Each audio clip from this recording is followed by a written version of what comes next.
தமிழக சட்டப்பேரவை தேர்தலில் போட்டியிடுவதற்காக முதலமைச்சர் ஜெயலலிதா, திமுக தலைவர் கருணாநிதி உள்ளிட்ட தலைவர்கள் இன்று வேட்புமனு தாக்கல் செய்தனர். தமிழகத்தில் இன்று வரை 835 பேர் வேட்புமனுக்களை தாக்கல் செய்துள்ளனர். இவர்களில் ஆண்கள் 735 பேர், பெண்கள் 100 பேர். தலைவர்கள் வேட்புமனு தாக்கல் குறித்த விவரங்களை இப்பொழுது பார்க்கலாம்.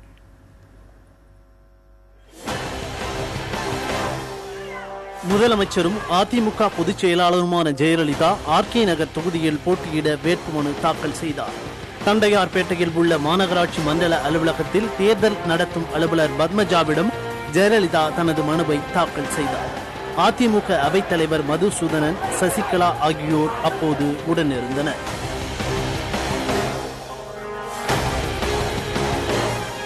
திமுக தலைவர் கருணாநிதி திருவாரூர் தொகுதியில் போட்டியிட மனு தாக்கல் செய்தார். திருவாரூர் கோட்டாட்சியர் அலுவலகத்தில் தேர்தல் நடத்தும் அலுவலர் முத்து மீனாட்சியிடம் அவர் தனது வேட்புமனுவை அளித்தார். திமுக நிர்வாகிகள் TR பாலு, தயாநிதி மாறன், பூண்டி கலைவாணன் ஆகியோர் உடனிருந்தனர்.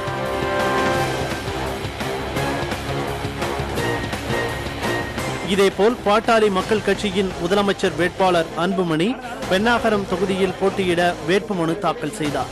பென்னாகரம் வட்டாட்சியர் அலுவலகத்தில் தேர்தல் நடத்தும் அலுவலர் மல்லிகாவிடம் அவர் வேட்புமனுவை அளித்தார்.